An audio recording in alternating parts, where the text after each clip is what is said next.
Assalamualaikum warahmatullahi wabarakatuh. Minggu ini kita membahas tentang seri ekuivalen ya. Jadi di sini kita membahas tentang bab 3 dari buku referensi yang telah saya bagikan melalui WA Group. Ekuivalen di sini adalah jumlah nilai uang yang disamakan terhadap waktu saat ini ya. Sehingga itulah yang mengakibatkan bahwa ketika nilai uang 10 tahun yang lalu akan berbeda dengan nilai uang saat ini. Bila saat itu uang 10.000 sesuai dengan contoh yang ada pada referensi bab 3 adalah 10.000, uang 10.000 misalnya cukup waktu itu untuk membeli TV misalnya ya, maka uang 10.000 nominalnya sama ya, 10.000 Anda gunakan 10 tahun kemudian, maka dia tidak akan bisa menggunakan untuk membeli TV yang sama ya. Jadi Anda harus mengeluarkan uang sebesar 16.000 10 tahun kemudian sesuai contoh. Oke, jadi kenapa terjadi seperti itu? Karena adanya inflasi ya. Uang itu berbeda dengan emas. Kalau uang dia semakin sering dibuat untuk transaksi, maka nilainya akan turun.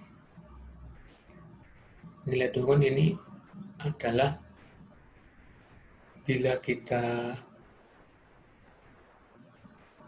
lihat pada kondisi lapangan, itu harga barang meningkat. Ya, jadi nilainya turun, tapi harga barangnya meningkat. Ya, jadi masih ekuivalen dengan penjelasan saya sebelumnya, bahwa uang 10.000 yang sama, 10.000 tahun 2010, kekuatan uangnya atau nilai uangnya itu berbeda dengan uang 10.000 tahun 2020. Jadi ingat ya, 10.000 rupiah misalnya ya, tahun 2010 itu masih bisa membeli rokok. Kalau sekarang uang 10.000 tidak bisa membeli satu pak rokok ya. Jadi seperti itu. Sekarang satu pak rokoknya harus 16.000. Misalnya seperti contoh yang di bab 3 ini. Oke, jadi di bab 3 ini ada pembahasan tentang bagaimana misalnya kita bila berhutang pada tahun ke-0 itu dibayar pada 10 tahun kemudian dengan inflasi atau bunga sebesar 6%. Ini saya menggunakan Excel itu biar lebih enak ya. Termasuk nanti kita membahas tentang latihan soalnya. Oke. Ada 4 kondisi ya di sana. Jadi kondisi yang pertama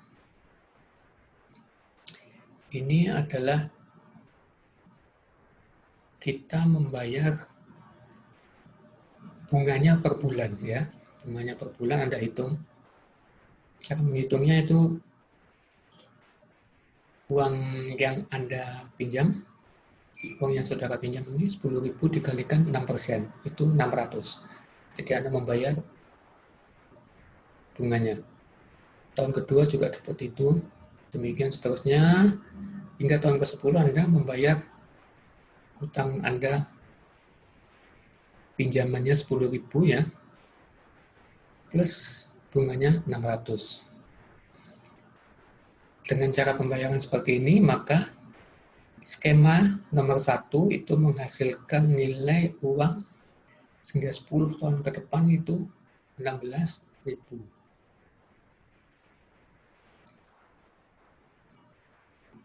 Baik. Itu adalah skema pertama ya. Oke, kalau skema kedua dan skema ketiga, ini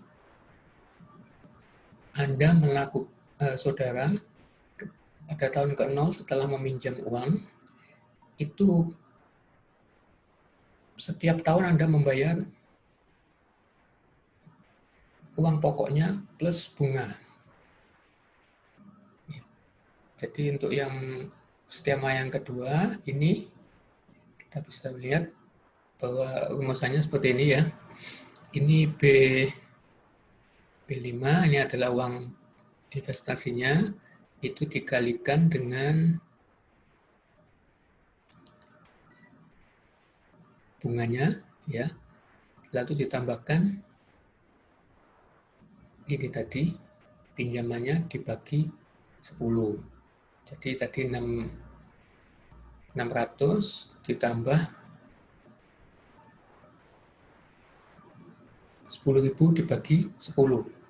Jadi dibagi 10.000 dibagi 10 1.000 ya, sehingga 1.600. Pada tahun pertama Anda membayar 1.600.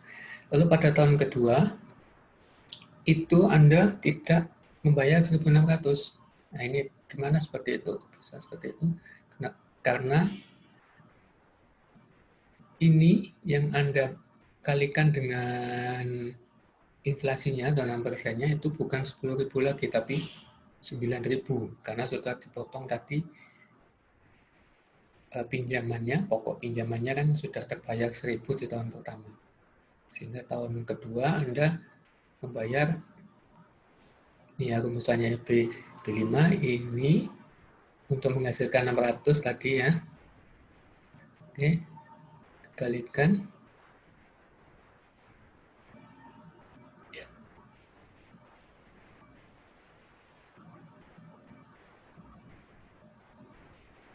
Sehingga menghasilkan jumlah yang terus menurun setiap tahunnya. Kenapa? Karena sisa setelah dipotong pokoknya itu dikalikan bunga, sehingga bunganya semakin lama semakin mengecil. Ini bila ditotal untuk skema 2 itu menghasilkan jumlah 13.300. Untuk skema 3 ini kita menggunakan rumus ya. Rumusnya seperti ini. Jadi ini kita usahakan biar uang cicilannya itu tetap. Ya, jadi ini skema 3 ini biasanya Anda pakai, banyak yang memakai ya ketika mencicil sepeda motor misalnya ya. Nah, ini tiap bulan kan ya kalau Anda mencicil sepeda motor itu hitungannya bulanan. Kalau ini tahunan ya. Nah, ini itu setiap jatuh tempo membayar itu jumlah yang dibayarkan sama. Dengan skema seperti ini, maka Anda membayar untuk setelah jatuh tempo itu sejumlah 13.587.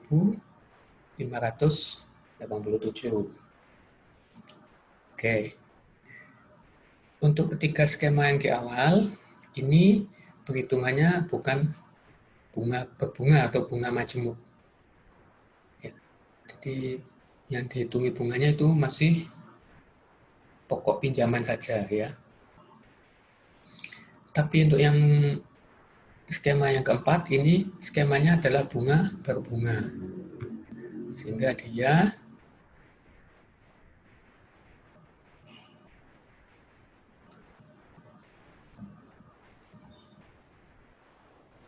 dia menghasilkan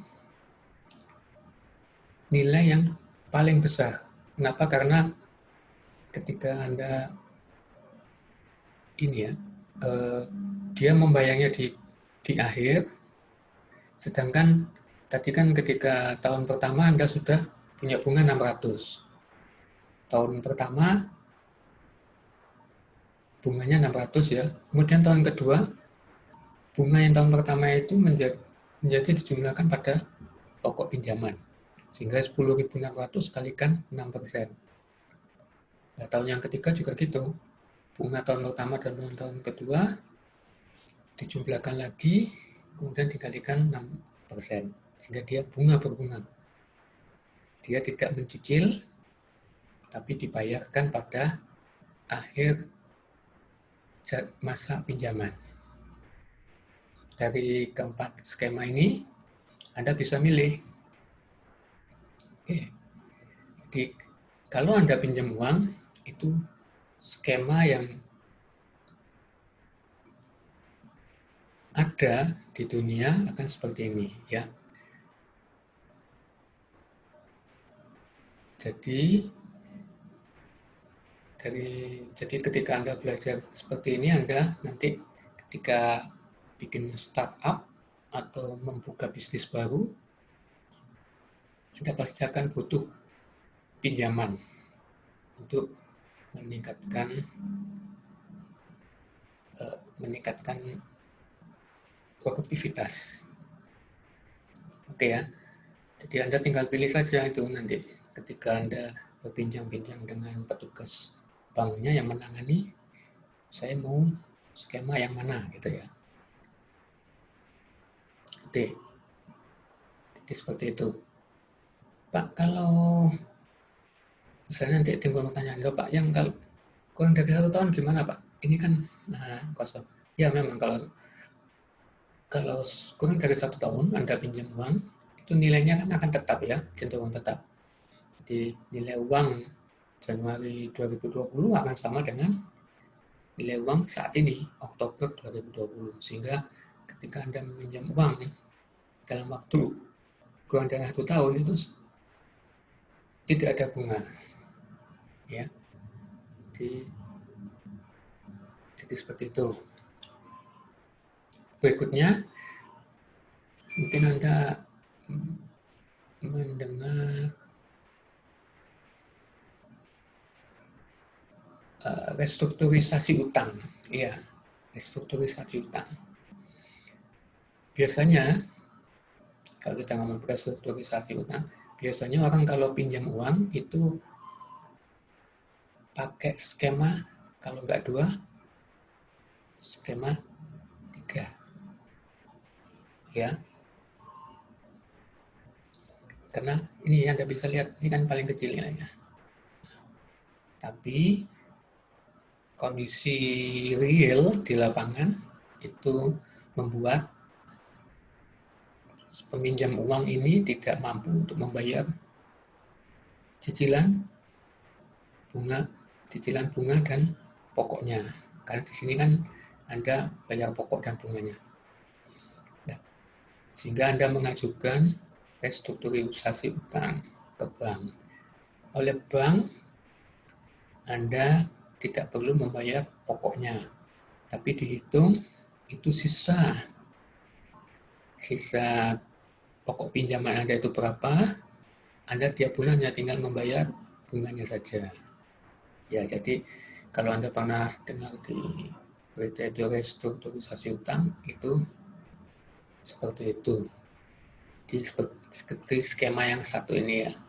Jadi nanti suatu saat ketika ekonomi Indonesia pulih ya, saat ini kan ada corona. Jadi misalkan coronanya sudah usai, maka ekonomi kan insya Allah pulih. Ini biasanya akan balik lagi ke skema 23.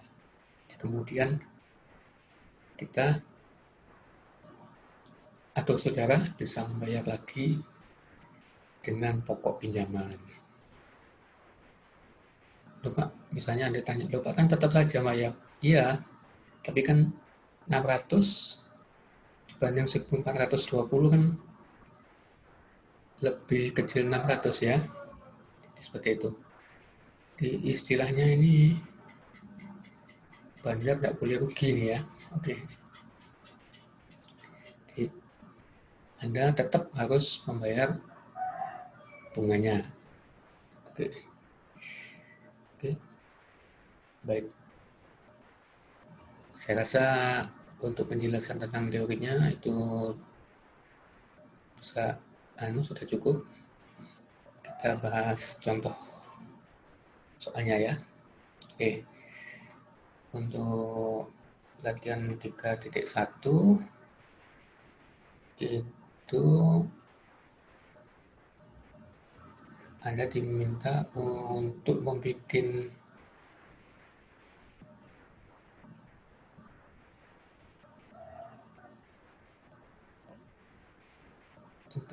ini ya, skema pembayaran 1.000 dalam waktu 4 tahun dengan bunga 10%.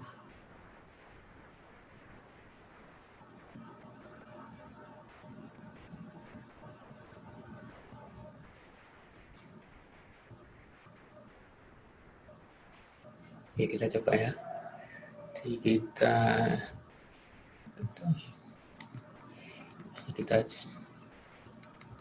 copy paste.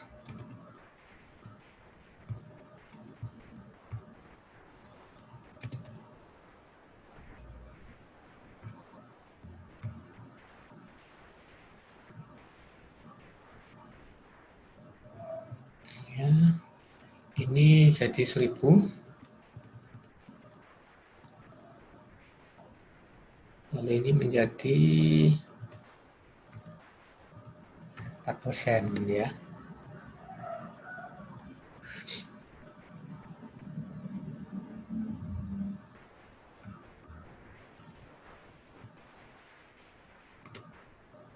Oke. Pembayaran tahunan in uniform di dalam cara itu sesuai dengan cara 3 ialah 315.000.